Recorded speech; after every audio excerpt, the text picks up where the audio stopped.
Hello everyone, स्वागत है आपका आपके अपने चैनल परफेक्ट फार्मेसी पे। मैं हूं सुनीता कंवर एंड आज की वीडियो के अंदर हम लोग डिस्कस करेंगे हमारा जो 7th सेमेस्टर का सब्जेक्ट है इंस्ट्रूमेंटल मेथड ऑफ एनालिसिस। इसके important questions unit wise and उसके अंदर से भी मोस्ट इंपॉर्टेंट क्वेश्चंस कौन से रहने वाले हैं वो हम लोग देखेंगे। तो यहाँ पर जितने भी क्वेश्चंस लिखे वो सारे तो हमारे पास इंपॉर्टेंट रहेंगे एग्जाम के लिए, एंड उसके अंदर से भी जो रेड पेन से हम लोगों ने अंडरलाइन कर रखे या फिर टिक कर रखे वो हमारे लिए सबसे ज़्यादा इंपॉर्टेंट क्वेश्चंस जो एग्जाम के लिए रहने वाले हैं। अब हम unit wise important question discuss करें उससे पहले एग्जाम के लिए जो सबसे ज़्यादा इंपॉर्टेंट चीज़ें हमारे पास रहती है वो हम देख लेते हैं। तो हमें ये इंपॉर्टेंट क्वेश्चंस को देखने के पहले दो चीज़ों को ध्यान रखना है। पहली चीज़, हमारे एग्ज़ाम में टाइम कितना बचा है। ठीक है, अगर हमारे एग्ज़ाम में बहुत टाइम है अभी हमारे पास में तो हमें कंप्लीट सिलेबस ही पढ़ना है, इंपॉर्टेंट क्वेश्चन के पीछे नहीं रहना। कोशिश करनी है कि एक बार के लिए ब्रीफ के अंदर ही सही हम कंप्लीट सिलेबस को गो थ्रू कर लें। ठीक है, और अगर थोड़ा कम टाइम हमारे पास बचा है तो हम लोग एटलीस्ट इंपॉर्टेंट क्वेश्चंस जो यहाँ पर हम लोग डिस्कस करेंगे इस वीडियो के अंदर उन्हें तो हम लोग पढ़ के ही जाएं। लेकिन अगर ऐसा है कि बहुत ही कम टाइम बचा है, 2 दिन बाद हमारा एग्जाम है और हमने कुछ भी नहीं पढ़ा, तो एटलीस्ट हम लोग most important questions and previous year question paper जो है ये दो चीज़ों को अच्छे से देख करके जाएं।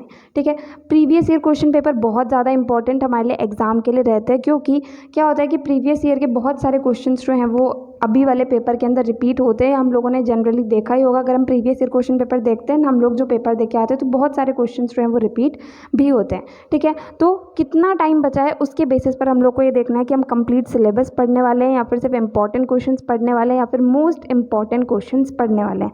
कोशिश हमारी यही रहनी चाहिए कि हम कंप्लीट सिलेबस जो है उसको एटलीस्ट ऊपर ऊपर से तो देख लें, जिससे कहीं से भी क्वेश्चन आए तो हम उससे रिलेटेड तो कुछ लिख करके आ सकें।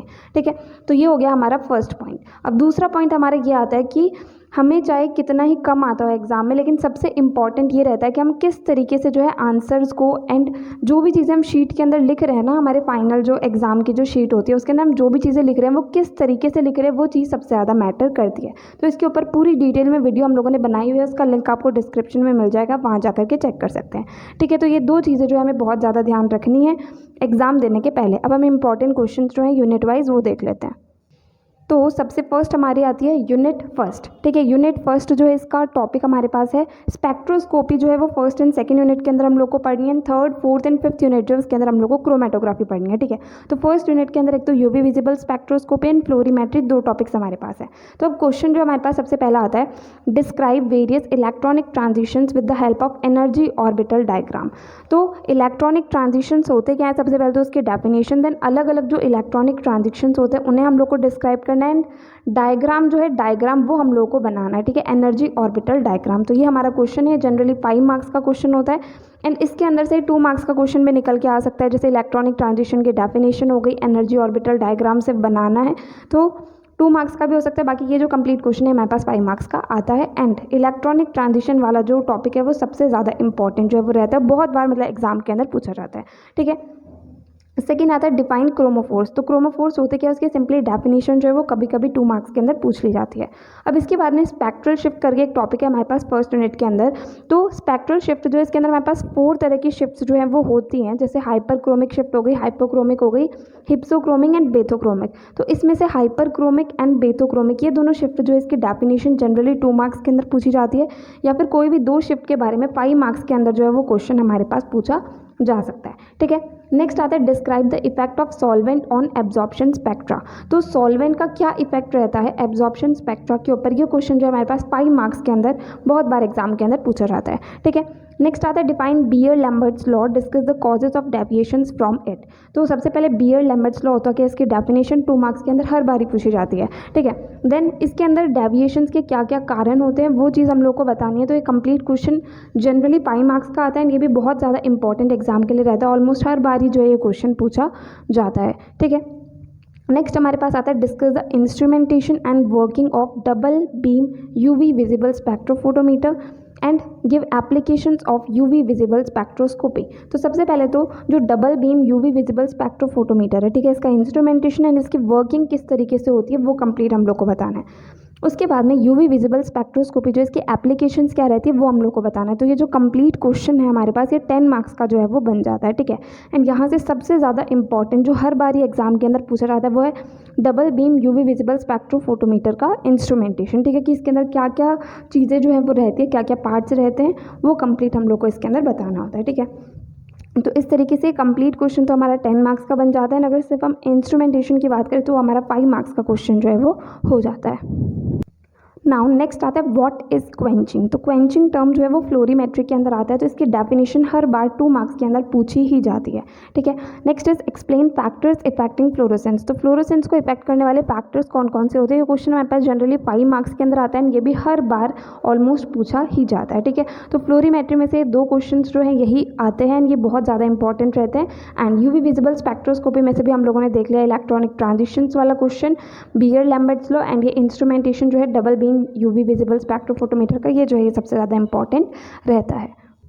अब नेक्स्ट आती है हमारी सेकेंड यूनिट। इसके अंदर आईआर स्पेक्ट्रोस्कोपी है, फ्लेम फोटोमेट्री है, एटॉमिक एब्जॉर्प्शन स्पेक्ट्रोस्कोपी है, नेफिलो टर्बिडोमेट्री, ये 4 टॉपिक्स जो है सेकेंड यूनिट के अंदर हमारे पास रहते हैं, ठीक है। तो इसके अंदर से फर्स्ट क्वेश्चन आएगा What are fundamental vibrations? Describe different modes of vibrations in IR spectrophotometry. Discuss factors affecting fundamental vibrations. तो सबसे पहले fundamental vibrations होते क्या हैं ये हम लोग को बताना है। उसके बाद में जो अलग अलग मोड होते हैं वाइब्रेशन के IR स्पेक्ट्रोफोटोमेट्री के अंदर वो हम लोग को बताने हैं। उसके बाद में फंडामेंटल वाइब्रेशंस को इफेक्ट करने वाले जो भी फैक्टर्स होते हैं वो हम लोग को यहाँ पर डिस्कस करना है, ठीक है। तो ये जो कंप्लीट क्वेश्चन है मेरे पास 10 मार्क्स का बनता है।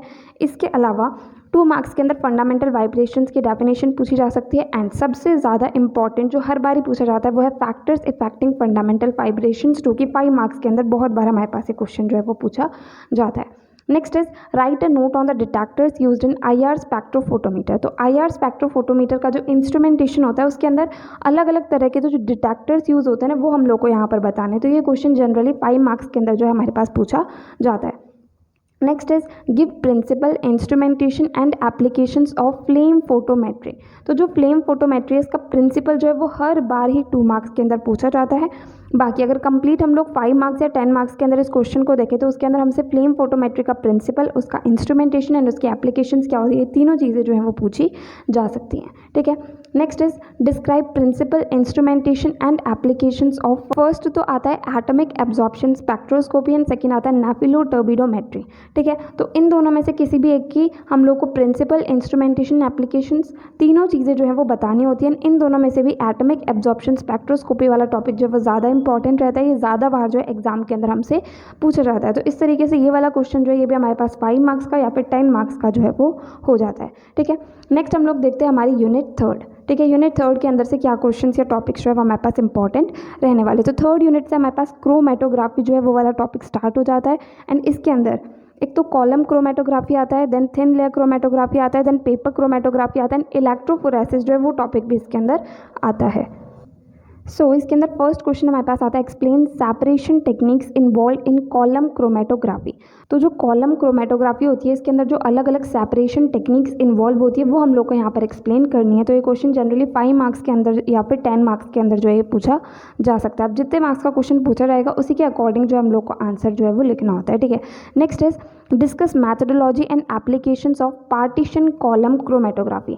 तो पार्टीशन कॉलम क्रोमेटोग्राफी जो इसकी मैथडोलॉजी क्या होती है, ठीक है, एंड इसकी एप्लीकेशंस क्या होती है ये हम लोग को कंप्लीट बताना है। तो ये क्वेश्चन भी 5 मार्क्स या फिर 10 मार्क्स के अंदर जो है वो पूछा जा सकता है। अब जो पार्टीशन कॉलम क्रोमेटोग्राफी वाला जो टॉपिक आता है ये जो है वो बहुत ज़्यादा इंपॉर्टेंट एग्जाम के लिए रहता है। इसकी मैथडोलॉजी एंड एप्लीकेशंस या फिर सिर्फ मैथडोलॉजी या फिर सिर्फ एप्लीकेशंस जो है वो एग्जाम के अंदर बहुत बार पूछी जाती है, ठीक है। Next is define RF values. अब RF वैल्यूज़ का मतलब क्या होता है, इसकी डेफिनेशन बहुत बार पूछी जाती है, इसकी सिग्निफिकेंस क्या होती है वो भी पूछी जाती है। हर बार ही जो है RF वैल्यू का क्वेश्चन हमारे पास 2 मार्क्स के अंदर एग्जाम में आता ही है, ठीक है। Next is describe methodology and development techniques of paper chromatography. तो पेपर क्रोमेटोग्राफी भी एग्जाम के लिए बहुत ज़्यादा इंपॉर्टेंट है। इसकी मैथडोलॉजी एंड इसकी डेवलपमेंट टेक्निक्स जो है वो क्या है वो हम लोग को अच्छे से यहाँ पर एक्सप्लेन करनी होती है, ठीक है। ये क्वेश्चन भी 5 मार्क्स या फिर 10 मार्क्स के अंदर हमारे पास आ सकता है। Next is theory and applications of gel electrophoresis. तो जो जेल इलेक्ट्रोफोरेसिस है इसकी कंप्लीट थ्योरी एंड इसकी एप्लीकेशंस क्या क्या होती है वो हम लोग को यहाँ पर बतानी है, ठीक है। अब नेक्स्ट जो थर्ड यूनिट में से क्वेश्चन है जो कि बहुत ज़्यादा इंपॉर्टेंट रहता है, जो हर बार एग्जाम के अंदर पूछा जाता है, वह सबसे पहले तो डिफाइन इलेक्ट्रोफोरेसिस। इलेक्ट्रोफोरेसिस होता क्या, उसकी डेफिनेशन हम लोग को बतानी है। उसके बाद में discuss various factors affecting electrophoretic mobility and applications of electrophoresis. तो अलग अलग फैक्टर्स जो कि इलेक्ट्रोफोरेटिक मोबिलिटी को इफेक्ट करते हैं वो हम लोग को यहाँ पर अच्छे से बताना है। उसके बाद में इलेक्ट्रोफोरेसिस की एप्लीकेशंस क्या होती है वो बतानी है। तो ये जो कंप्लीट क्वेश्चन है हमारे पास 10 मार्क्स का बनता है। बाकी इसके अलावा जो फैक्टर्स इफेक्टिंग इलेक्ट्रोफोरेटिक मोबिलिटी वाला टॉपिक है ये ऑलमोस्ट हर बार एग्जाम के अंदर 5 मार्क्स के अंदर पूछा जाता है।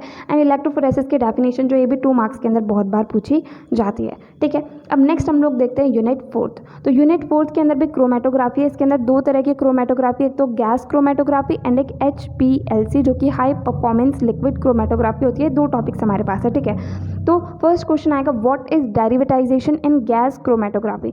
तो जो गैस क्रोमेटोग्राफी होती है इसके अंदर डेरिवेटाइजेशन जो है इसका क्या मतलब होता है। तो ये क्वेश्चन हर बार ही 2 मार्क्स के अंदर एग्जाम के अंदर आता ही है। ठीक है, next is explain detectors used in gas chromatography. तो गैस क्रोमेटोग्राफी के अंदर जो डिटेक्टर्स यूज होते हैं वो हम लोग को एक्सप्लेन करने, क्वेश्चन जो हमारे पास 5 मार्क्स के अंदर पूछा जाता है। Next is right a note on normal phase and reverse phase chromatography. तो अब नॉर्मल फेज क्रोमेटोग्राफी क्या होता है, रिवर्स फेज क्रोमेटोग्राफी क्या होता है, इन दोनों के बारे में हम लोग को पता होना चाहिए। इसकी सिंपली डेफिनेशन 2 मार्क्स के अंदर पूछी जा सकती है। इन दोनों के बीच में डिफरेंस जो है वो भी 2 मार्क्स के अंदर पूछा जा सकता है। एंड कंप्लीट एक शॉर्ट नोट इनके ऊपर लिखना हो तो वो क्वेश्चन हमारे पास 5 मार्क्स के अंदर आ सकता है। ठीक है, नेक्स्ट जो बहुत ज़्यादा इंपॉर्टेंट हमारे पास एग्जाम के लिए टॉपिक रहता है वो रहता है HPLC। तो अब HPLC जो इसका प्रिंसिपल क्या है, इसका इंस्ट्रूमेंटेशन किस तरीके से होगा, इसकी एप्लीकेशंस क्या क्या होती है। कंप्लीट क्वेश्चन इसका 10 मार्क्स के अंदर बहुत बार एग्जाम के अंदर आता है।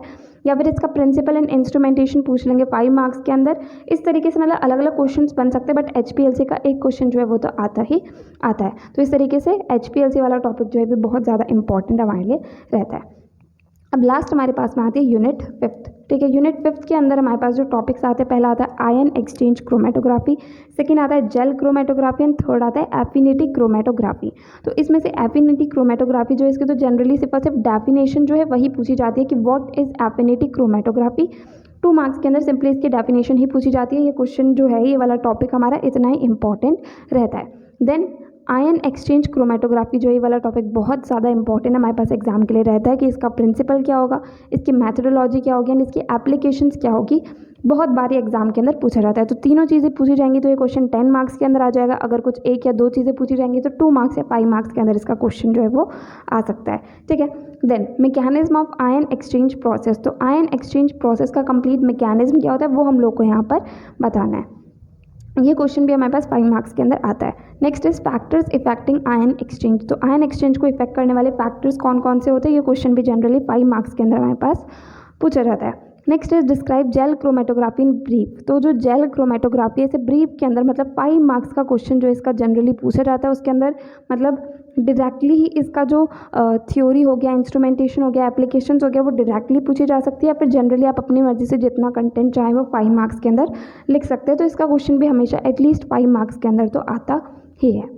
ठीक है, तो ये हो गए हमारे कंप्लीट 5 यूनिट्स के जो इंपॉर्टेंट क्वेश्चंस हैं। एंड उसके अंदर से भी जो हम लोगों ने रेड पेन से अंडरलाइन कर रखे वो हमारे मोस्ट इंपॉर्टेंट क्वेश्चंस जो हैं वो एग्जाम के लिए रहने वाले हैं। बाकी जो इंपॉर्टेंट क्वेश्चंस है इसकी प्रॉपर PDF आपको हमारे टेलीग्राम चैनल पर मिल जाएगी, वहाँ जा करके चेक कर सकते हैं। एंड उसका लिंक आपको डिस्क्रिप्शन में मिल जाएगा। एंड अगर वो लिंक काम नहीं करता है तो आप टेलीग्राम पर डायरेक्टली परफेक्ट फार्मेसी सर्च कर सकते हैं, वहाँ पर आपको जो चैनल है वो मिल जाएगा। अब इसके अलावा एक क्वेश्चन और रहता है हमारे पास में कि सबसे ज़्यादा इंपॉर्टेंट यूनिट कौन सी हमारे पास रहेगी कंप्लीट सिलेबस में से। तो एक चीज़ अगर आप लोगों ने नोटिस करी होगी कि जिस यूनिट का सिलेबस जितना ज़्यादा होगा ना वो यूनिट उतनी ज़्यादा हमारे पास इंपॉर्टेंट रहने वाली है। जैसे यहाँ पर हमारा जो फर्स्ट एंड सेकंड यूनिट है उसका सिलेबस सबसे ज़्यादा है। देन थर्ड यूनिट का थोड़ा medium and fourth fifth unit का सिलेबस जो है वो बहुत ही कम है। जैसे हम लोग यहाँ पर देख लेते हैं ये जो हमारा सिलेबस है तो फर्स्ट यूनिट का हमारा बहुत बड़ा सिलेबस है, तो इसके अंदर से ज़्यादा क्वेश्चन जो है वो पूछे जाते हैं, हमारे पास ज़्यादा इंपॉर्टेंट रहती है। सेकंड यूनिट के अंदर भी 2 टॉपिक हमारे ये हो गए एंड उसके अलावा हमारे पास में 2 टॉपिक ये हो गए। तो इस तरीके से इसका भी सिलेबस ज़्यादा है, तो इसलिए सेकंड यूनिट जो है ये भी हमारे लिए बहुत ज़्यादा इंपॉर्टेंट रहती है। देन थर्ड यूनिट के अंदर भी हमारे पास थोड़े ज़्यादा टॉपिक है तो ये भी इंपॉर्टेंट रहती है। बाकी फोर्थ एंड फिफ्थ यूनिट का सिलेबस ही कम है तो इसमें से क्वेश्चंस जो हैं वो भी कम आते हैं। ठीक है, तो इस तरीके से हमारे पास फर्स्ट एंड सेकंड यूनिट जो है वो सबसे ज़्यादा इंपॉर्टेंट यहाँ पर रहने वाली है। तो यहाँ पर हमें आज जो भी डिस्कस करना था वो कंप्लीट होता है। अगर आपको इस वीडियो के अंदर कहीं भी कोई भी डाउट है वो आप कमेंट सेक्शन में पूछ सकते हैं। अगर नेक्स्ट वीडियो आप किसी पर्टिकुलर टॉपिक पे चाहते हैं तो वो भी आप कमेंट सेक्शन में बता सकते हैं। एंड अगर आपको वीडियो हेल्पफुल लगी तो प्लीज़ आप इस वीडियो को लाइक करना, अपने फ्रेंड्स के साथ भी शेयर करना और चैनल को सब्सक्राइब करना। थैंक यू सो मच इस वीडियो को एंड तक देखने के लिए एंड चैनल को सपोर्ट करने के लिए।